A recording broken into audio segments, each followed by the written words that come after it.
사랑의 하나님 아버지, 다시 한번 감사를 드립니다. 이 시간은 온전히 주님만 생각하며 우리의 마음과 뜻을 드리기를 원합니다. 우리의 예배를 받아 주시옵고 하늘 문을 열어 주시옵소서. 은혜로운 시간이 될 수 있도록 인도하여 주시옵고 도전받는 시간이 될 수 있도록 함께하여 주시오며 우리 교회의 부흥이 일어날 수 있도록 또한 성령님의 강한 역사하심을 기대합니다. 아버지 하나님, 일주일 동안 있을 많은 행사들이 있습니다. 주님 직접 운영해 주시옵고 주님께서 함께하여 주시옵소서. 탈북민 목회자들 이 자리에 나오셔서 3일 동안 수련회가 있습니다. 아버지 하나님, 많은 은혜를 받고 회복의 시간 또한 축복의 시간, 치유의 시간이 될 수 있도록 함께하여 주시옵소서. 감사하며 예수님의 이름으로 기도드렸습니다. 아멘. 하나님 말씀 보시겠습니다. 창세기 32장 13절에서 24절 말씀 함께 교독하도록 하겠습니다. 창세기 32장 13절에서 24절 말씀입니다. 함께 교독하도록 하겠습니다. 야곱이 거기서 밤을 지내고 그 소유 중에서 형 에서를 위하여 예물을 택하니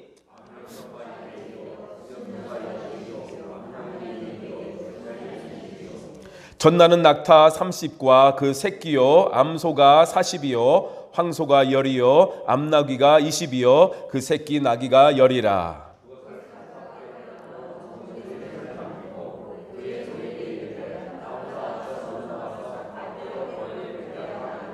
그가 또 앞선 자에게 명령하여 이르되 내 형 에서가 너를 만나 묻기를 내가 누구의 사람이며 어디로 가느냐, 내 앞의 것이 누구의 것이냐 하거든.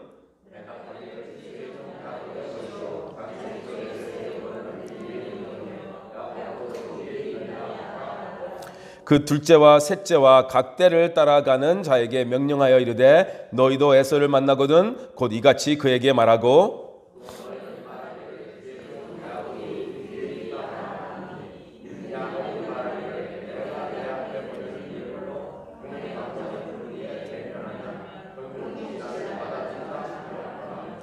그 예물은 그의 앞서 보내고 그는 무리 가운데서 밤을 지내다가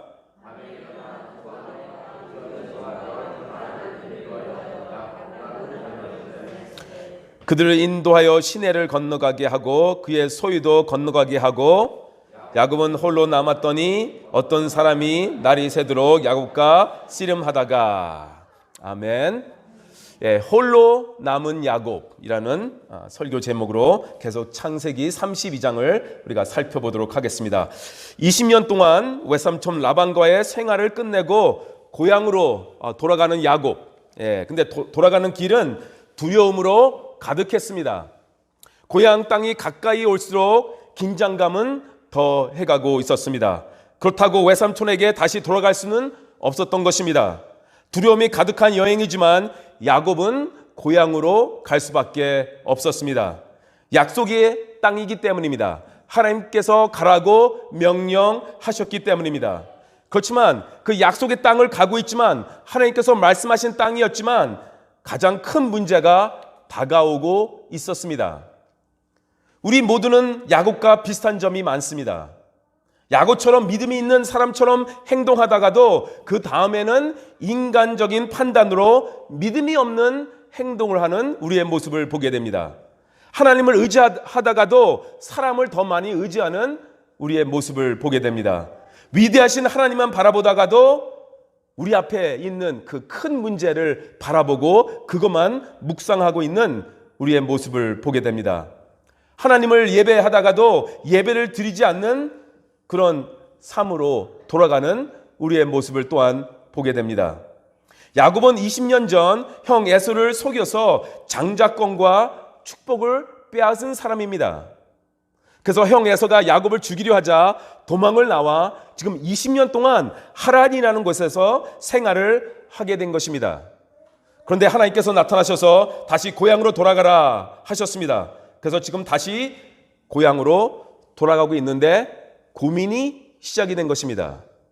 야곱을 미워하고 죽이려고 하는 형 에서가 기다리고 있기 때문입니다. 야곱은 형 에서와 화해를 하기를 정말 원했습니다.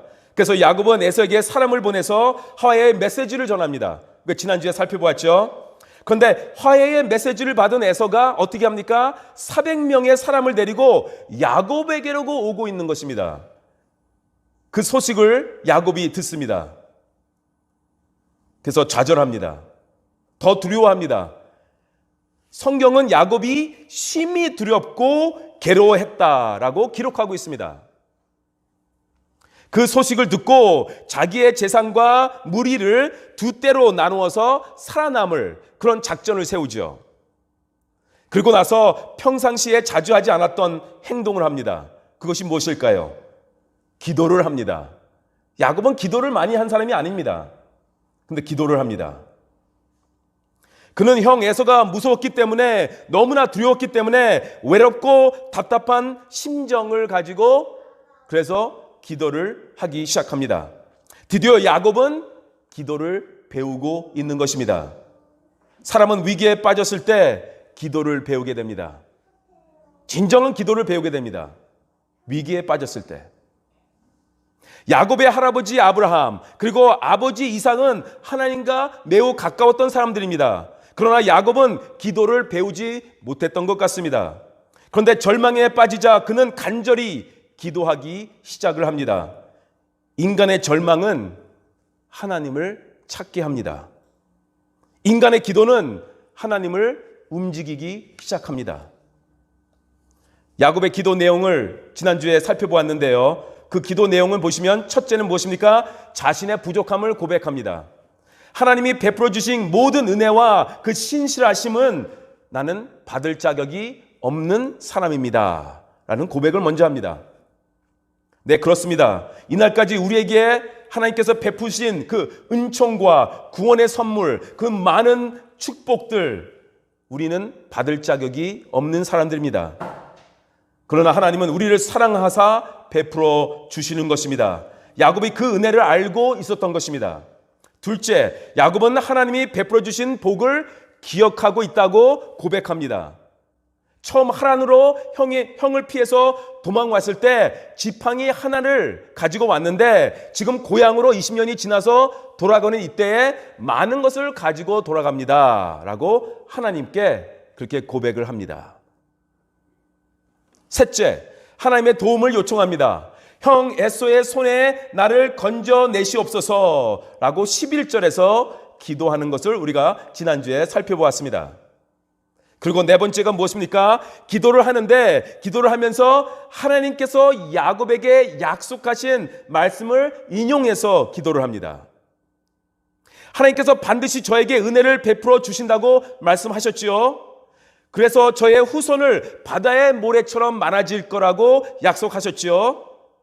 그 약속을 지켜주세요, 하나님. 하나님의 말씀 아니십니까? 라고 하나님께서 약속하신 그 말씀을 인용해서 기도를 합니다. 좋은 기도입니다. 이렇게 야곱은 하나님의 약속을 기억하고 있었습니다. 그러나 야곱 자신에게 믿음이 없었기 때문에 그 하나님의 위로와 약속의 말씀이 있음에도 불구하고 야곱은 지금 두려워하고 심히 두려워했다라고 성경은 말하고 있다고 했죠. 그리고 또 염려하고 또 의심하고 있었습니다. 하나님이 아무리 위로와 약속의 말씀을 하셔도 내게 믿음이 없으면 우리는 흔들리게 돼 있습니다. 그 말씀은 어디론가 가버리게 됩니다. 하나님의 말씀을 믿음으로 붙잡으시기 바랍니다. 다문화 학생들을 위한 AC의 학교를 1999년도에 제가 세웠습니다. 저는 이제 1993년도에 한국을 왔죠. 선교사로 한국을 와서 99년도에 ACA 학교를 세웠는데요. 학교를 시작하라는 비전을 받았는데 어디서 시작할지, 교사를 어떻게 구할지 전혀 모르고 기도만 했습니다. 그때 하나님의 약속을 하나 받았어요. 교사는 하나님께서 책임져 주신다는 약속이었습니다. 다른 약속은 없었는데 교사는 매년 반드시 내가 허락해 주겠다. 그 말씀을 받았습니다. 하나님께서 매년 책임져 주셨을까요? 1999년부터 2021년까지 네, 한 번도 실망시키신 적이 없습니다. 하나님께서는 매년 어디서 올지 모릅니다. 저는 선생님 구하는데 그래서 광고를 하지 않습니다. 그냥 기도하고 기다립니다. 하나님께서 약속해 주셨기 때문입니다. 매년 채워주십니다. 22년 동안 한 번도 실망시키지 않으셨습니다. 그런 하나님이십니다. 신실하신 하나님. 그렇다면 교사 이렇게 영임에 대해서 걱정하지 말아야죠. 22년 동안 매년 채워주셨는데. 근데 목사도 인간이라, 때가 다가오면 혹시 올해는 안 주실 수도 있지 않나? 그런 생각이 들어요. 그런 모습을 보면서 너무 부족하구나. 하나님은 매년 22년 동안 신실하신 하나님인데 나는 아직도 하나님을 의심할 때가 있구나. 그 모습을 보게 됩니다. 또 그러면서 무릎 꿇고 겸손히 나의 부족한 모습을 또 주님께 보이는 그런 목사가 될 때도 있습니다. 야곱이 그랬습니다. 하나님의 약속이 있었는데도 그것을 알고도 그것을 고백하고도 지금 두려워하는, 심히 두려워했다 라고 성경은 말하고 있습니다. 13절부터 15절 다시 한번 읽겠습니다. 시작. 야곱이 거기서 밤을 지내고 그 소유 중에서 형 에서를 위하여 예물을 택하니 암여소가 200이요 숫염소가 20이요 암양이 200이요 숫양이 20이요 전나는 낙타 30과 그 새끼요 암소가 40이요 황소가 10이요 암나귀가 20이요 그 새끼 나귀가 10이라. 정말 많은 것을 얻었습니다. 20년 전 하란으로 갔을 때 무엇 하나 가져갔다고요? 지팡이. 20년을 지금 나올 때 이렇게 더 많은 것이죠. 이거는 형을 주기 위해서 떼어놓은 것입니다. 야곱은 그날 밤에 기도하면서 두려움 가운데 하룻밤을 지냈습니다. 그리고 다음날 자기의 재상 중 많은 부분을 떼어서 형 에서에게 선물로 보내기로 했습니다. 야곱은 물질을 사용해서 형 에서의 마음을 지금 녹이려고 지금 시도하고 있는 것입니다. 여전히 야곱은 세속적이고 인간적입니다. 위대하신 하나님을 믿는다고 하면서도 방법은 인간적인 방법을 선택하고 있습니다. 암연소 200마리, 숫염소 20마리 다 이렇게 합하면 한 550마리 정도 됩니다.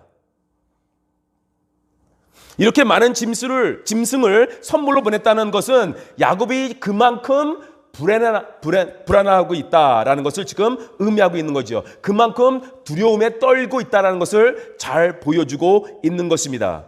또 형하고 정말로 화해를 하고 싶은 것입니다.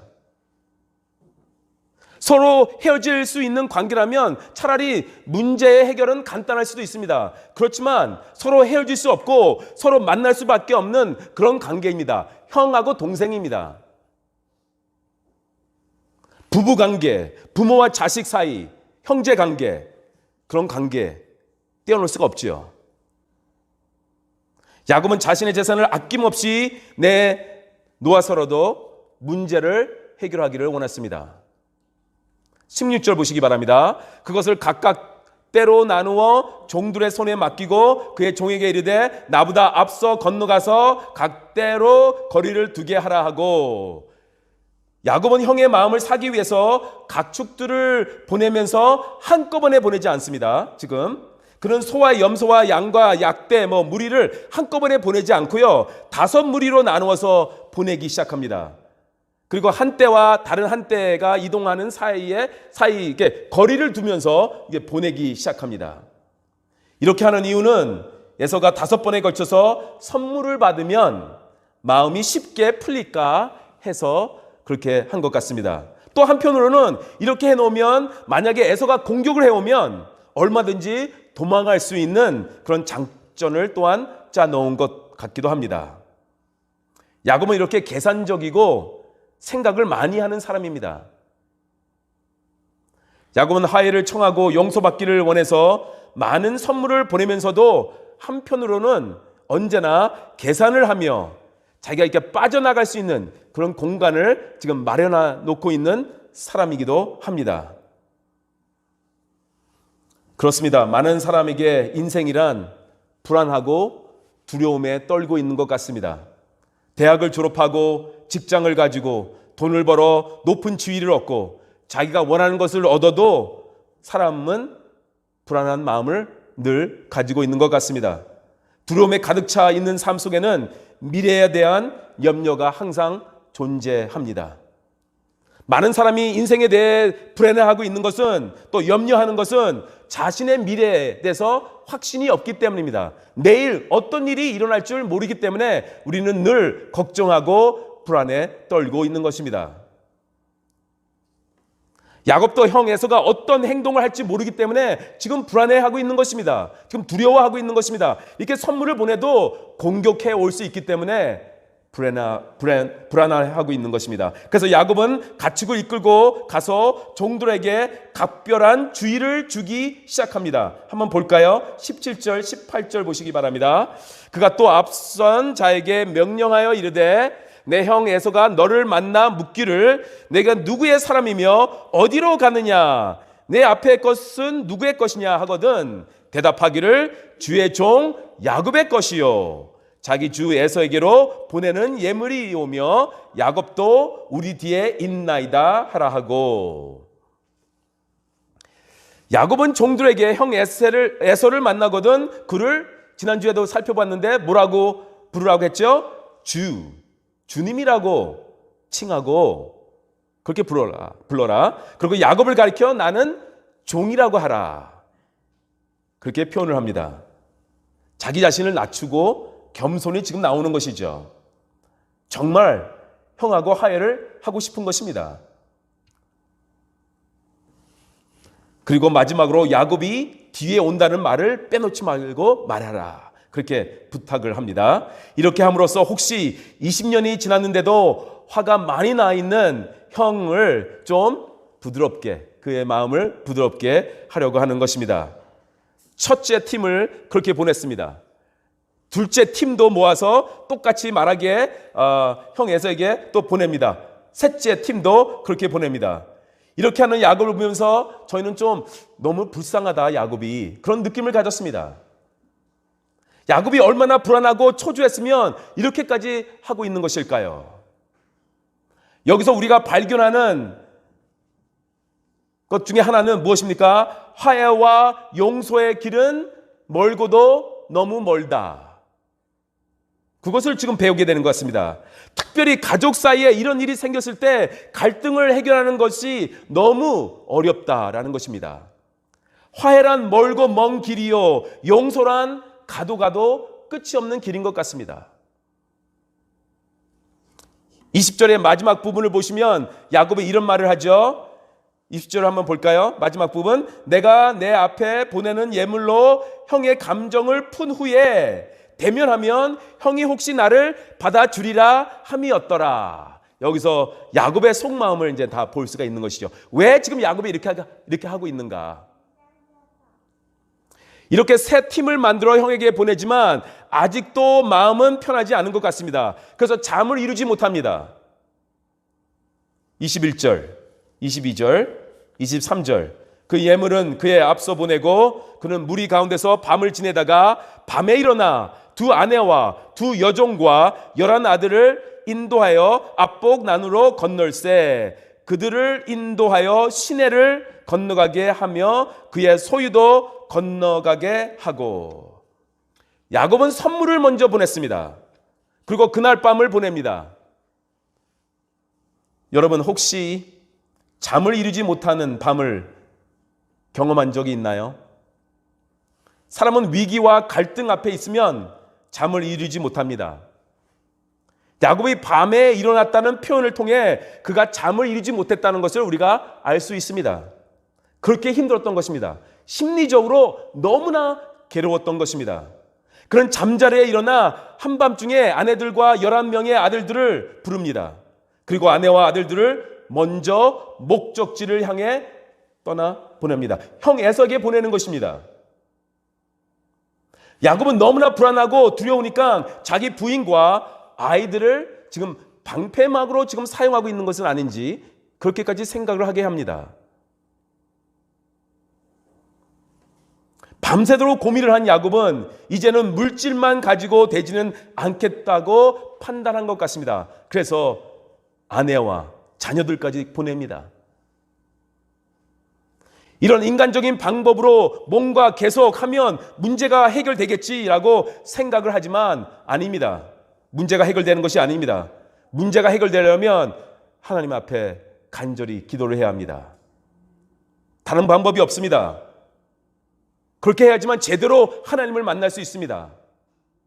할아버지 아브라함의 하나님도 아니고 아버지 이삭의 하나님도 아니고 야곱의 하나님을 직접 만나게 되는 것입니다. 아직 야곱은 멀었습니다. 아직 진정한 하나님을 못 만나고 있습니다. 야곱은 부인과 자식들까지도 모두 내어주고도 불안해합니다. 마지막 구절 볼까요? 24절 함께 읽겠습니다. 시작. 야곱은 홀로 남았더니 어떤 사람이 날이 새도록 야곱과 씨름하다가, 이제 25절부터는 다음 주에 우리가 살펴볼 것이고요. 매우 중요한 이야기입니다. 야곱이 홀로 남았다. 야곱이 홀로 남았다. 이 말씀을 통해서 우리는 많은 것을 배우게 되고 많은 것을 볼 수가 있습니다. 이제 야곱은 재물과 아이들과 부인까지 모두 떠나 보냈습니다. 그래서 홀로 남게 된 것입니다. 이제 하나님을 만날 준비가 된 것입니다. 홀로 남았습니다. 야곱은 홀로 남아서 아무도 곁에 없습니다. 자기가 모두를 떠나 보낸 것입니다. 파도처럼 밀려오는 두려움과 고통 때문에 그는 잠을 이룰 수가 없었습니다. 도와줄 사람도 이제는 아무도 없습니다. 위로해 줄 사람도 아무도 없습니다. 그는 세상에 자기가 혼자라는 사실을 깨닫고 그것을 지금 경험하고 있는 것입니다. 그러나 그 순간, 이 놀라운 순간, 혼자 있는 순간, 이 혼자 있는 곳에서 하나님을 만납니다. 하나님을 만납니다.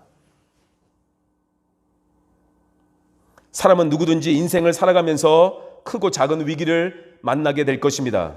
위기에는 두 가지 종류가 있는 것 같습니다. 위기는 위기인데 자기의 힘과 의지로 이겨낼 수 있는 위기가 있어요. 뭐 재산을 잃었다든지 병을 얻었다든지 자신이 계획이 실패했다든지 위기는 근데 그것을 극복하는 사람이 있어요. 그게 큰 것도 아니고 그러기 때문에 그런 사람들이 있습니다. 그래서 회복하는 사람들이 있습니다. 그러나 또 다른 종류의 위기가 있죠. 아무리 인내해도 회복이 안 되는 것. 인간의 힘으로는 할 수 없는 그런 위기가 있습니다. 병이 들어도 죽을 병에 걸리면 회복이 불가능합니다. 재산을 잃어 파산을 해서 회복이 불가능한 경우, 인간은 절망할 때만이 진정으로 하나님을 만나게 됩니다. 적당한 위기는 하나님을 적당히 만나게 되는 것이죠. 그러나 결정적인 위기는 결정적으로 하나님을 만나게 합니다. 야곱은 홀로 남아서 하나님을 만납니다. 근데 보면 또 하나님을 만나는 것도 두 가지 종류가 있는 것 같아요. 예를 들어서 무신론자있는가나 아니면 다른 종교를 가졌던가, 그래서 전혀 하나님을 몰랐는데 주님을 영접하고 하나님을 만나는 사람들 있습니다. 또 다른 경우는 교회를 다녔어요. 직분도 있습니다. 봉사도 했어요. 선교여행도 갔다 왔습니다.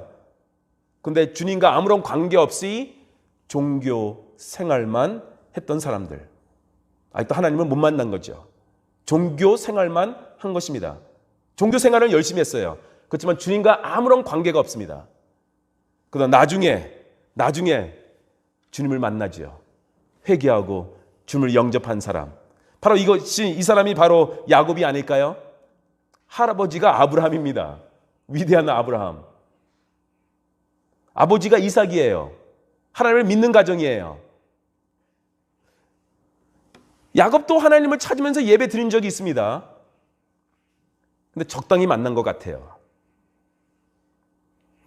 지금 야곱의 인생의 여행을 우리가 창세기 27장부터 쭉 지금 살펴보고 있잖아요. 할아버지 아브라함의 하나님, 아버지 이삭의 하나님이라는 말은 우리가 몇 번 들었어요.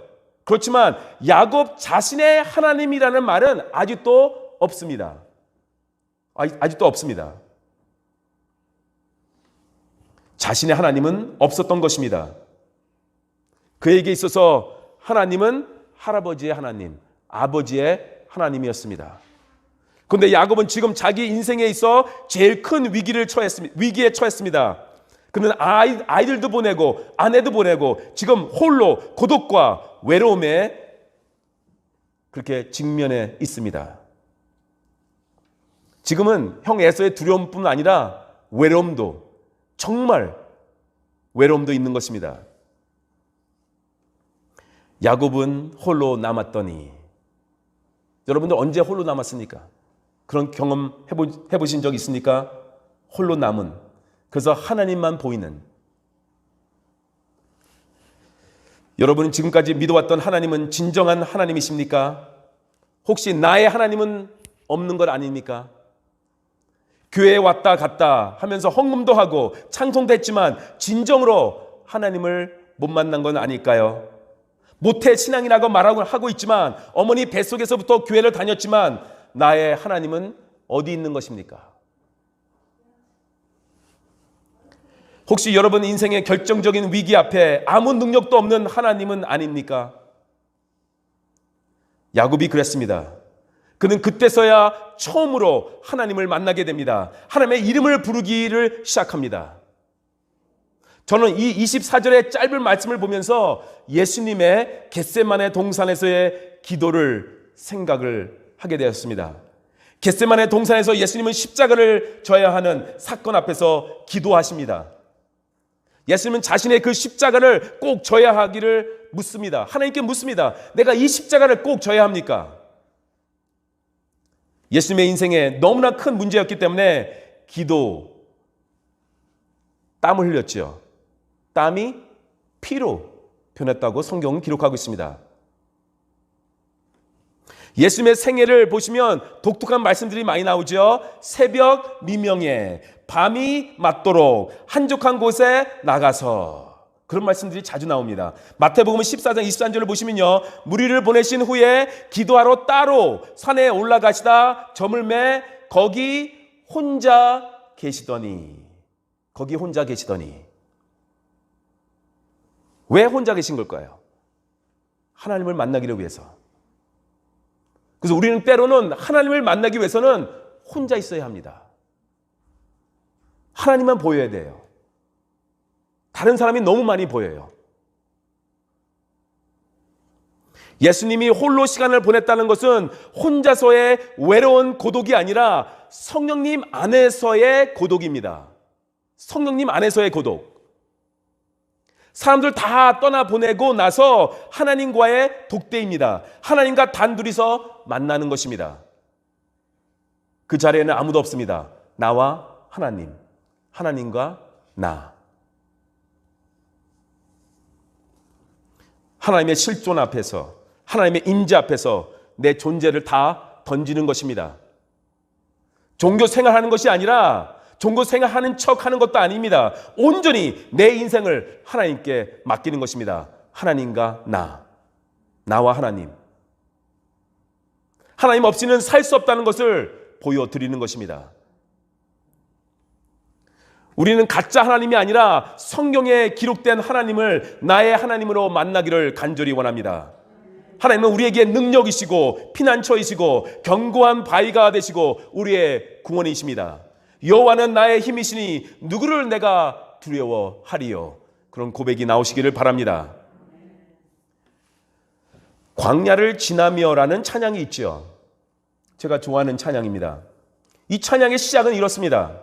왜 나를 깊은 어둠 속에 홀로 두시는지, 어두운 밤에 왜 그리 길었는지, 어두운 밤은 왜 그리 길었는지, 나를 고독하게, 나를 낮아지게 세상 어디로 기댈 곳이 없게 하셨네.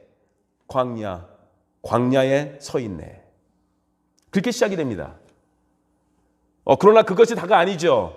은혜로운 부분이 있지 않습니까? 이 찬양에는. 그런데 광야는 어떤 곳입니까? 홀로 서 있는 곳이 어떤 곳입니까? 주님만 내 도움이 되시고 주님만 내 빛이 되시는, 주님만 내 친구 되시는 광야. 주님 손 놓고는 단 하루도 살 수 없는 곳 광야에 서 있네. 홀로 있는 것이 아니죠. 주님과 서 있는 것이죠. 야곱은 이제야 진정으로 하나님을 만나기 시작합니다. 야곱이 홀로 있다고 새벽까지 천사와 씨름을 했다고 지금 말하고 있죠. 네, 기도는 때로는 씨름이 되어야 합니다. 이루어 주셔도 좋고 안 주셔도 좋고 해결해 주셔도 좋고 그렇지 않아도 좋고 그런 것이 아니라 끝까지 붙잡고 기도하는 것, 그런 기도를 드려야 합니다. 지금 야곱의 기도는 무엇입니까? 죽느냐 사느냐, 그런 기도입니다. 대표 기도하는 것이 아닙니다. 기도문을 써서 읽는 것도 아닙니다. 멋있게 말을 만들어 하는 것도 아닙니다. 은혜밖에, 다른 사람들이 은혜밖에 기도하는 것도 아닙니다. 야곱의 기도는 씨름하는 것이었습니다.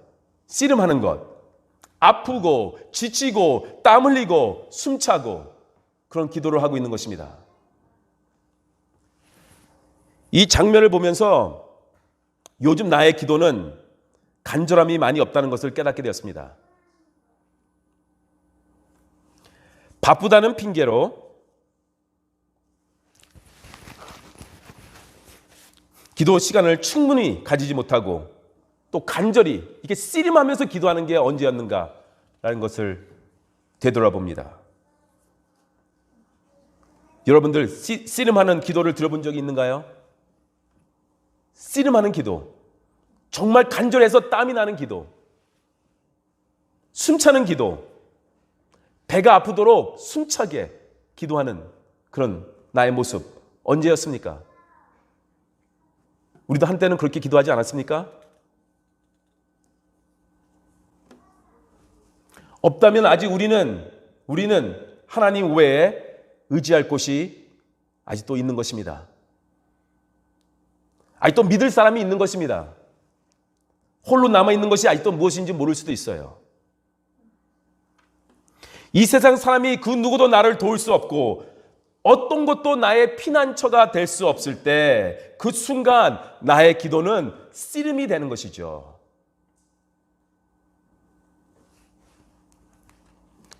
이 기도의 결과 우리는 다음 주에 살펴볼 것입니다. 우리도 홀로 남는 시간이 있을 것입니다. 그 누구도 나를 도와주지 못하는 시간이 있었을 것입니다. 지금도 있을 수가 있습니다. 그 순간이 하나님을 만날 수 있는 은혜의 순간입니다. 나를 위해 십자가에 지신 주님이 우리를 초대합니다. 예수님을 구주로 영접하신 분들은 이 은혜의 식탁에 모두 참여할 수 있습니다. 성창식입니다. 나를 위해서, 우리를 위해서 십자가에서 피 흘리신 주님, 몸을 우리를 위해서 다 주신 주님, 그 주님을 기억하면서 청창식에 맞이하기를 간절히 원합니다.